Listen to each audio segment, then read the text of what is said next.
This podcast was recorded on the ancestral lands on Treaty 1 territory, the traditional territory of the Anishinaabe, Cree, Oji-Cree, Dakota, and the Dene peoples, and on the homeland of the Métis Nation.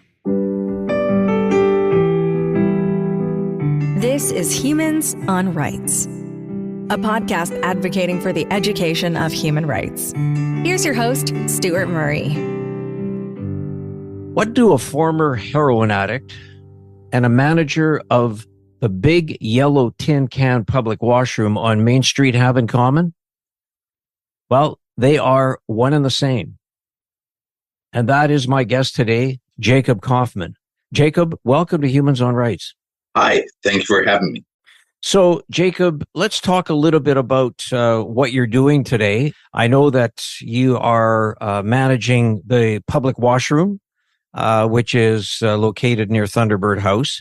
How long have you been doing that? And what do you find? Is there such a thing as a typical day? I've been there since the beginning, since the conception of it. When I moved back to Winnipeg a few years ago, there was no public washroom for anyone to use in Winnipeg, not just the unsheltered. So I've been involved in it since the conception and the building. And now that it's there, we've been open for just over a year. And a typical day is just hanging out with some awesome people, being there for if they need resources, harm reduction supplies, whatever their needs. So that's an interesting position to take, Jacob, because it is deemed to be a public washroom, but clearly it's much, much more than that. And when you talk about a typical day, I suspect there's no such thing as a typical day. You're dealing with a lot of unsheltered people, as you say. What are the other elements that people can anticipate when they come to the public washroom? Being treated like people, not animals. So I do want to stress that it's not just, the bathroom is not just for unsheltered people, and it's really for anyone in Winnipeg traveling through Winnipeg to use. And it's just, we go by the philosophy of treat people like people. And that is my philosophy, and is what I believe in. It's dignity of being able to use the washroom in private. And it's amazing. We do everything we can for the community. Like it's amazing, the work that my staff and I do. And let's just delve into that a little bit, if you will, Jacob. So for somebody who is unsheltered, and obviously, they need a public washroom. So that's one of the elements that's there. Let's talk about what other human elements. I mean, this is a podcast about human rights. There's a lot of rights that you are offering up to the people that come into the public washroom. What else might they experience when they're there if they need assistance? We assist with housing. We've housed over 30 people since we opened. So we do work with different organizations around the city, and with housing, hygiene products, harm reduction products. We've also advocated for different people to get back into shelters or places they may be removed from. We also do a lot of advocating with victims of abuse, to be honest, and getting them the help they need. I can't quite go into detail about that, but we really, whatever the community needs, we will do 120% to attempt to give them that and help them out with it. It's way more than a public washroom. I don't mean to demean, because the public washroom is super important, but it's way more than that. Oh yeah, we're resource center / public washroom, which sounds kind of weird when I say it out loud and people don't quite get it. But when they come in, it's 3 stalls. And then we're sitting by the fire exit out of the office. We are not office huggers. So we are there right point blank for the community for whatever they may need. Come up, talk to us. If you're frustrated, talk to us. If you need just to hang out and chill for a few minutes and get stuff off your chest, we're there. We're there for you to listen. So really, whatever anybody needs, we're there to help. Within reason, we can only go so far with helping, but because we are a little tiny bathroom. The idea was the bathroom. That was the original idea, was to build a public washroom here in Winnipeg for everyone to use. And the resource center is just the amazing byproduct of what it's turned into and what it always in the back of our heads, we knew it would be. So you mentioned something, Jacob, about that you offer there, and you mentioned the word harm reduction. Tell us a little bit about what that's involving. We offer condoms, lube, safe smoking kits, and safe injection tool equipment. So what that is needles, water, alcohol swabs, everything you'll need to be safe if you choose to use outside of our building, of course. The safe smoking kits are essentially crack pipes with plastic mouth tubes on them that we hand out to the community. Okay. Now, why would they have plastic mouth tubes on them? Drugs are like alcohol. So I am lumping alcohol, cigarettes, all that into one thing, even coffee. It's a very social thing. People tend to like to do them with others. And we encourage, if you are going to use any kind of substance, use them around other people to bring down the risk of opioid poisoning and different poisonings from drugs. But what it does is the plastic tubes, so if one person wants to smoke, they take the tube off, they give it to their friend beside them, and they can do it.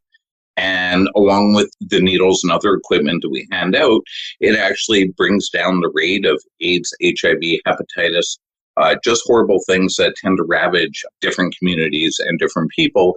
It brings that down to almost zero, because there's no chance of you catching something from someone if you're using fresh equipment. You've got a fair bit of experience, and, I'm going to make a note, every podcast I put episode notes on, Jacob. And one of the things I will write up in the notes, a reminder, is that you did a TEDx talk, which I think it was back in March.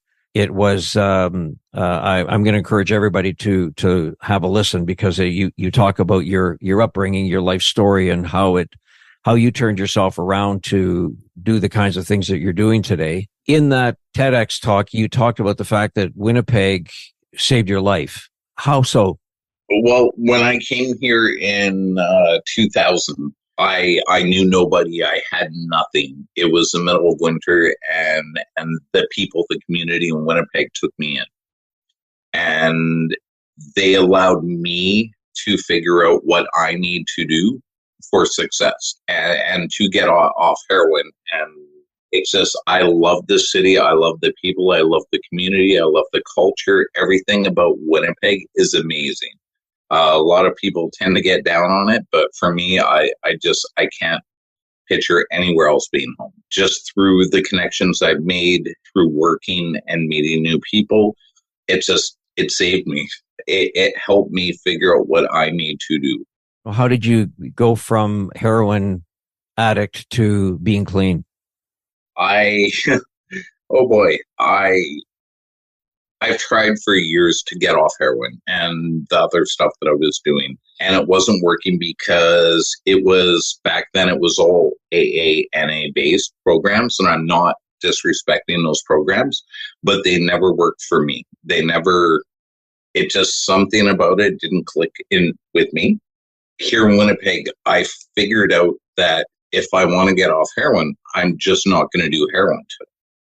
So it's a daily struggle for the last 23 years of, I'm just not going to do heroin today. And I know it sounds simple, but it's not. But that is how I've gotten off it and not gone back on, is because today I don't want to do it, and I'm not going to. Congratulations. I mean, I don't say that lightly, and I can't say that, I can even try to sort of imagine what you've lived, Jacob, but I can hear your story, and what is impressive is what you're now currently involved in. When you talk about, somebody might come into the washroom who, that they're a user, they're a heroin addict, and they're asking for a kit.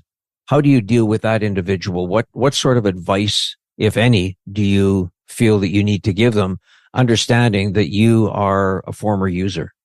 So I don't give anyone advice. I don't tell anyone what to do. I don't give anyone my opinion on how they can be sober. So the way that we've traditionally looked at addiction, right, is you have to do X, Y, Z to get off your drug of choice.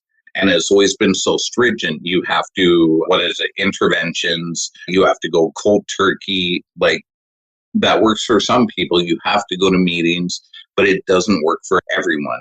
When people come to me and they ask me how to do something, how to get off their drug of choice, I don't tell them how, because that's up for them to decide. So once that person's figured out what they want to do and come to me and say, Jake, I want detox. Jake, I want this, I want this, I want this. They've come up with a plan that they know what that will work for them. So I could give all the advice and talk till I'm blue in my face, but the truth is, until a person is truly ready to change, and part of that I fully believe is them coming up with the solution, I'm just there to help. I always say that I don't walk in front of people, I don't walk beside them, I walk slightly behind them, and will help in any way I can once they figured it out. And I mean, me personally, in the work I've done, I have 15 people who've been housed permanently for the last 4 years, 4 to 5 years, and they have their family back. They have jobs. They're amazing. They're doing what they needed to do, and all they did was come up to me and be like, "Hey, Jacob, I'm ready. Can you help me with this?" And I'd be like, "All right, what do you want?" So that's how I do it. That's my magic trick, shall we say. And just coming back to the public washroom, it's not open 24 hours at this point, if I understand correctly. No, we're open from 7 a.m. till 11 p.m. at night. And how many people would you say, since the public washroom's been open, would you have seen as visitors? Goodness, so anywhere between 2,500 a month to 4,000 a month. A lot of people. A lot. And do you see the same people who are, say, unsheltered? Do you see sort of the same people coming to see you, or do you see such a tremendous change of people passing through? By the way, just so I can ask this question, just out of respect, what do you call people that come to the public washroom? Do you call them visitors? Do you call them clients, friends? Family, friends, people. Yeah, I don't subscribe to labeling people. They're all just people. Yeah, family. Yeah, they are family. Yeah. So do you see regular members of the family, the community come through, or is it quite a varied group, Jacob, from your perspective? We have our regulars, but Winnipeg is a hub. So it's in the middle of the country. So we have people coming and going like from day to day. So we see everybody. Yeah. And I think the one element that I want to bring into the conversation is right across the street from where the public washroom is. And a good friend of mine, and obviously somebody that you know extremely well, is Al Weeb. He's been on this podcast talking about how he went through being unsheltered and how he's now, like you, become a strong educator and advocate on behalf of that community. What does Hope Alley mean to you, Jacob? Hope Alley is, again, it's a corridor in downtown Winnipeg that leads to almost every resource center, every alley of hope for people. I aspire to be just that much like that human being. He is amazing, but it's hope. And I talk about this in my TED Talk. I don't subscribe to that BS hopelessness thing. There is no hopeless situation, because in the back of our head, there is always that little voice that says, this will get better. This can get better. Yeah. And you've seen that. I mean, you've lived that. Yeah. If I were to have just gone with the whole, oh, this is hopeless, and yeah, I've thought it. I've subscribed to that train of thought for a while, until it clicked in my head that I just shut the heck up for a minute and heard that voice in my head that this isn't hope. Like, if I would have subscribed to that, I would be dead, or not in the position that I'm in now. You know, one of the things that is a fascination when we had that event, which you were very much involved with, talking about tackling homelessness. Why do we find ourselves in a society where there are so many people that are unsheltered? I mean, you've been there, you've lived on the street, you've come through it, Jacob. And it's not a simple answer. I can appreciate that. But how do you feel that we've come into such a situation where there's so many unsheltered? Well, there's always been so many unsheltered. It's getting more prevalent and it's getting more out there. There is no 100% reason. Like it's everything from trauma, abuse to, oh goodness, we're being taxed to death. It cost yesterday when I went shopping, it cost me $300 and I am one person. So there's a billion different reasons as to why. Yeah. And I mean, obviously having, the public washroom is a start in the right direction. You're obviously helping a lot of people in many ways.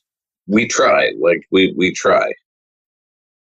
Jacob, if you could be, the prime minister for a day, the mayor for a day, the premier for a day, everybody talks about homelessness, trying to tackle it. What message would you give to those decision makers about the best way to start tackling homelessness? I always think in my head, what if I was the creator or God for a day? How would I deal with this? And honestly, I would just create housing, every different kind of social housing and different kind of housing that we've ever heard of, all of us, and there's a billion of them. I would create them all. Because when you give someone a house and you allow them to understand that this is your place, it's yours, it belongs to you, no one can take it away, then people get comfortable and realize that this is my house. They treat it nice. I would create housing.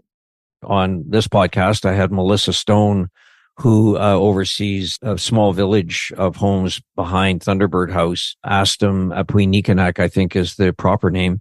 It's about creating a place that is a home. It's not about the size. As a matter of fact, I think sometimes the smaller people feel more comfortable in a smaller environment. Is that kind of your experience? Yes. So we can take people off the streets and put them into a hotel or different kind of housing. Unless they know it's theirs, it doesn't feel like home. It doesn't feel right. And coming off the streets after years of sleeping on the cement, as I call it, I mean, it took me almost 8 years to sleep on an actual bed. Until I met my wife, I preferred sleeping on the floor because the mattress, I wasn't comfortable doing it. So it's just allowing people a home to feel safe, to feel like it's theirs. You spent some time in BC, in Vancouver or Surrey, maybe in particularly, working at what was deemed to be safe injection sites. Are you a believer that we need more safe injection sites? Yes. So when I worked in Surrey, I worked at a shelter, and in the back of the shelter, we had a safe smoking tent. So people could go there outside and they could smoke their substances, and we had a safe injection site in front of the building.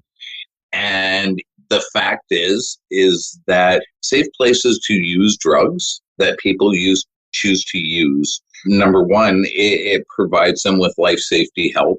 So if they happen to have an incident where they have drug poisoning, we're there to help.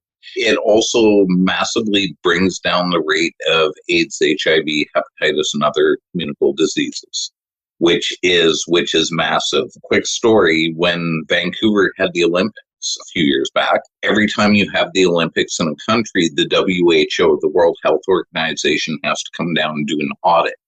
So they actually did an audit of Hastings Street in Vancouver where I cut my teeth.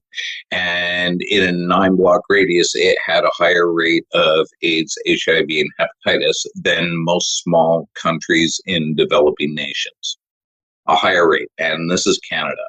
So since we've actually expanded the safe injection sites in downtown Vancouver, it has not solved the unsheltered problem or any of the other problems. But what it has done is it's created a safe place for people to use, to get help when they want it.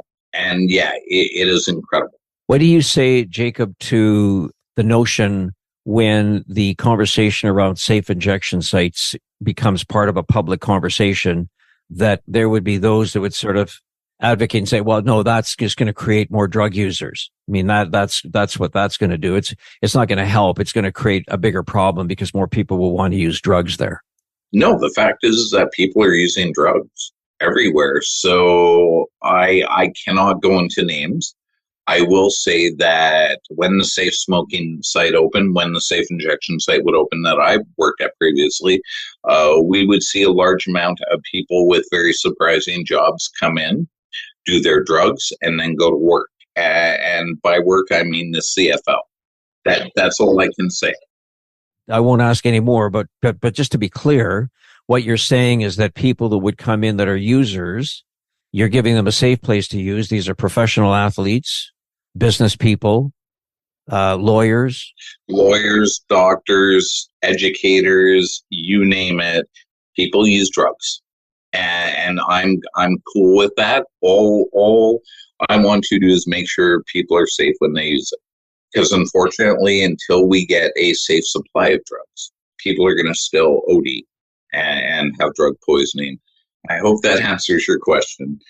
No, I listen, it does. And because I think a lot of the conversation today is done from time to time, not trying to be critical. I'm just trying to sort of do an analysis. When conversations around issues like this happen, it's not always the people that are frontline people like you, Jacob, who have come through this process from the user side to now the advocate for safety, knowing again that people use drugs, that you want to do it in a way that is in a safe way. And I'm not sure that how often the people that work the front lines are asked of their opinion. There's always a sense that, well, we know how to help you, and the way we're going to help you is through the following policy or the following process, which might be interesting in terms of words on a piece of paper, but they don't actually help the frontline workers to deal with the real issue. No, everywhere you go, if you're working in this field, there's going to be policies and procedures, and everywhere you go, there's going to be issues with those. But I just want to go back, to the question you asked me is, and that's nobody wakes up and says, "Hey, I'm going to be a drug addict." It's 99% of people that I know that I've experienced in my life. Number one, it wasn't through gateway drugs like marijuana or alcohol. It was, "Hey, I want to try it," and then they're hooked. So we live in Winnipeg, right? So right now there's snow on the ground and it is icy as heck. So you and I, we go outside, we shovel our driveway, we slip, we fall, we hurt our back. Then we go to the hospital and the doctor gives us those little white pills. Well, for a lot of us, it's the second you take those little white pills, you're hooked. It's addiction is not sitting on top of the cloud, and I say this a lot too. It's not just waiting to pick out, say, people of color or people who are impoverished. It's there waiting for everyone, so anyone can become an addict at any time. No one chooses to be addicted to a substance that they have to take every day to be well, to survive. So one of the things, just for listeners, we live in a city, as you say, in Winnipeg. We're no different than a lot of cities. But, you're driving in your vehicle. You might be listening to the news. You might be having a conversation with your seatmate and your passenger in your car. You pull up to an intersection, the light turns red, and you realize there's somebody standing holding a handwritten cardboard sign that says, "Please help, anything will do." What advice would you give to somebody who might say, what should I do there? I'm not sure what to do. I want to help. I'm not sure how to help. I'm not sure if I am helping, if I give them something. So I try to just turn away. What advice would you give to somebody who is faced with that, as we all are on a daily basis? If you want to give. That's it. I can't tell people. I can tell you my experience. So I don't have it on right now. 1 second. I just got to grab something. Just over here. So, sorry, I have it on my shelf. I don't always wear it.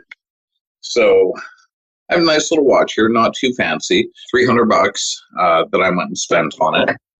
So the reason that I went out and spent $300 on a watch, I've had this watch for years. And the reason I bought it is because I used to sit and panhandle on Robson Street in Vancouver.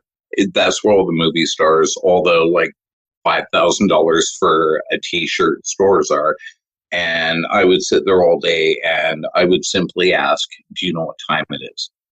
And I would be ignored all day.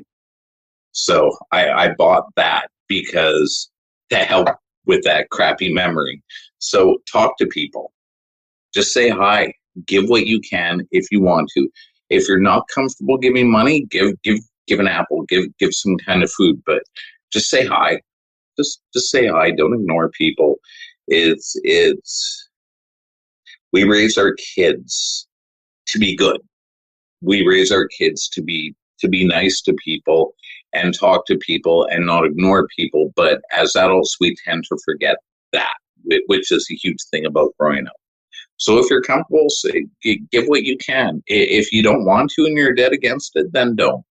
That's my advice for people. And the notion, again, I think some of us would say that I might give you a toonie or $5 if I happen to have it, but I hope you're going to go to a place to buy a sandwich, to buy some food. I mean, that would be the hope of the person giving the money to the individual standing there. That may not be their end use. I mean, they may want to use that money to foster a habit, drug habit that they have, and I think that's sometimes the thinking that's why I won't give you that money because that's what you're going to spend it on. What do you say to people that have that feeling? We don't know. We just don't know what they're going to spend it on. Personally, I don't care what they spend it on. In a lot of cases, it's for food. It's to buy things. Like there's only a limited supply of free mints and free toques right now. So it essentially is getting money for whatever you need. So we get paid. We go to work, right? We get a paycheck. A lot of us, not me, because I don't really like feeling, but a lot of people buy booze with that. They have to have their 2 glasses of wine after work, or 2 beers, or 3 beers. Like they're going to spend it on what they spend it on. And if you're comfortable with that, just help out. What's we talked a little bit about this during the tackling homelessness session that we had. What's your sort of thought about judging people?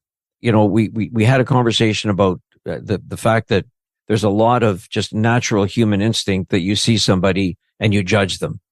And I think that was something that you and all the people on the panel basically sort of said, don't judge people. Why is that? Why is that important? Okay, when I first hit Granville Street in Vancouver, I was a child. I was a kid.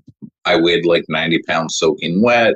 I had an attitude. I was stupid.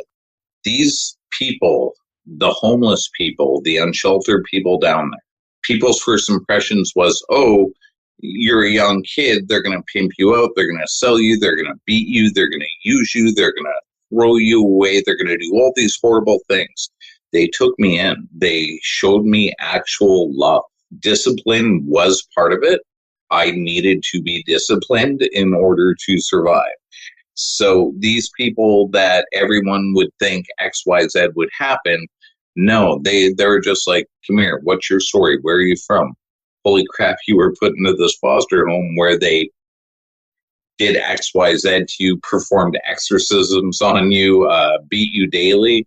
We're going to take you in and show you something different. And that's my thing about judging people. It's my family took me in and showed me love. And in that case, your definition of family were other unsheltered people that surrounded you. Yeah. And they're still my family. That's why when I do label people around my work, is as family, because even though I'm removed from it and I'm working now and I'm no longer sleeping on the streets, they're still my family. They're my brothers, my sisters, my moms, my dads, my aunties, my uncles, my teachers. I learn every day from the community. Jacob, one of the elements I think that you talked about in your TEDx talk was how you had a very difficult upbringing, but you have turned yourself around in an amazing way and become such a, these are my words, I'll call you a champion for others, because you advocate strongly and you educate those. I know you don't like to be called that, but I'm just a dog chasing his tail, man. That's all I am. I appreciate it. Yeah, no, well, and I love that about the fact that that's how you see the world, because I mean, you're clearly feet on the ground. You know, you're very realistic, and I think that's what you try to tell other people. I mean, we're coming into winter, and Winnipeg can be quite cold in winter. In fact, you arrived in Winnipeg when it was quite cold, and I think you found a bit of shelter around a church somewhere when you first arrived. How do people survive when they're unsheltered in the winter? They survive, man. People been surviving in minus 40 temperatures since the dawn of time. A lot of people, especially in encampments, they stock up during the summer. They get things like generators. The money that you hear about when panhandling goes to things to stock up for winter. So they insulate their tents. They just do it. Unfortunately, some people die of exposure, which is the sad reality of it.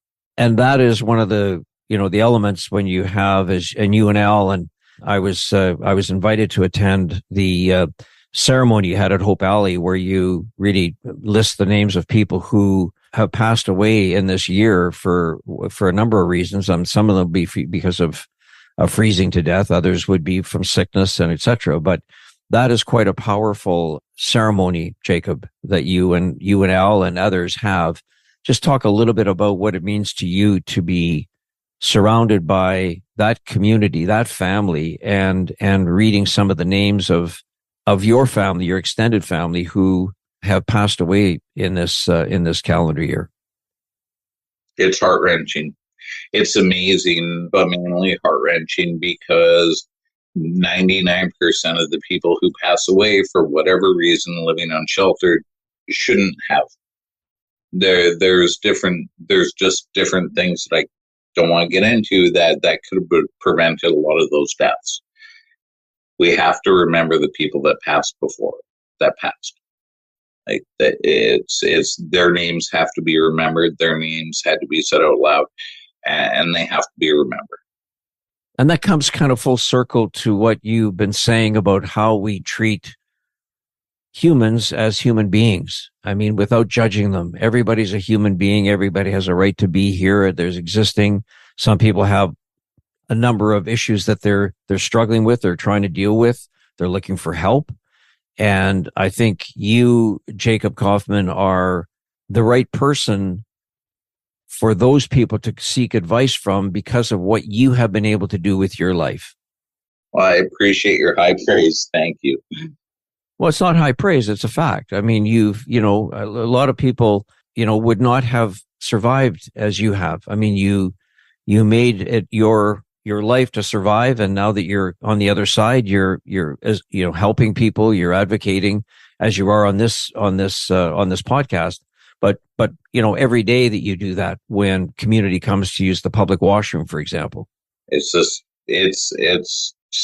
what I do.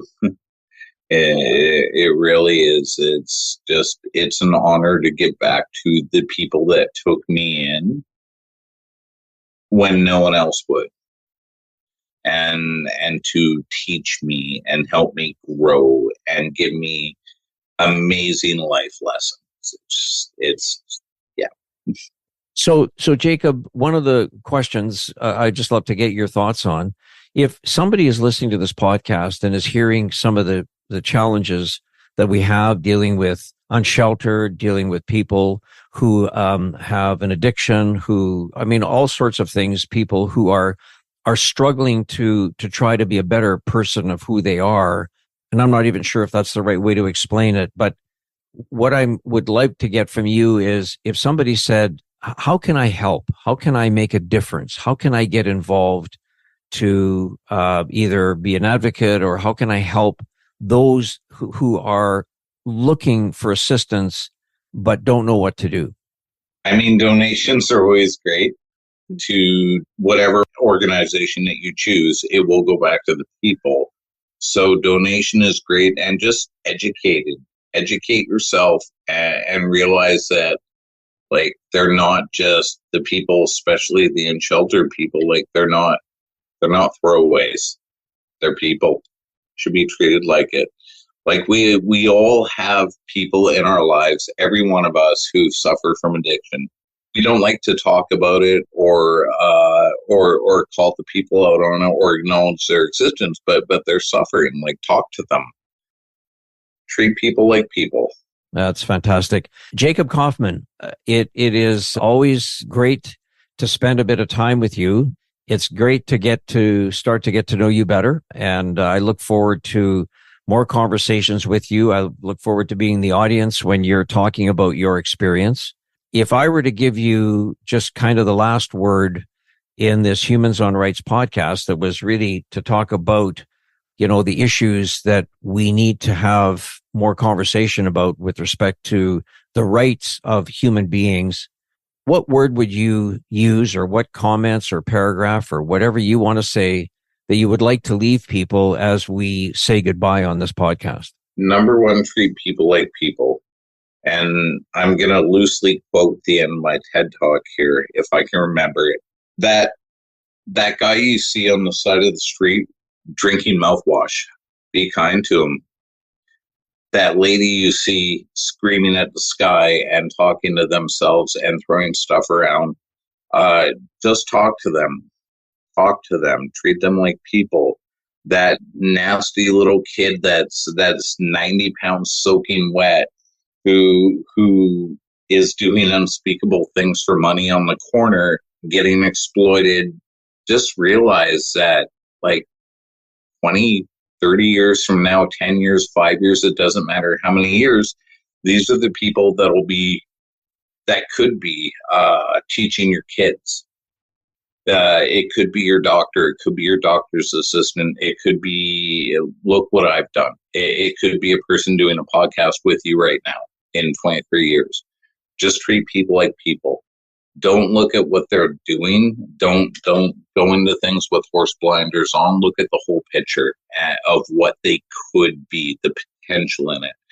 Every time that I constantly bring this up, I'll point out certain community members at work while talking to the people that I work with. And I'm like, man, can you imagine in 10 years when that person is, say, up north in a northern community teaching youth?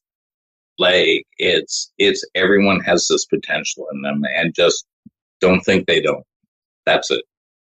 That's a great way to end this podcast. Jacob Kaufman, thank you so much for taking time, and thanks for what you do and you continue to do with the broader family and community. It's just great to have you on this podcast. So thank you for this. Thank you, and have a great day. You too. You take care. Thanks for listening to Humans on Rights. A transcript of this episode is available by clicking the link in the show notes of this episode. Humans on Rights is recorded and hosted by Stuart Murray. Social media marketing by Buffy Davey. Music by Doug Edmond. For more, go to humanrightshub.ca. Produced and distributed by the Sound Off Media Company.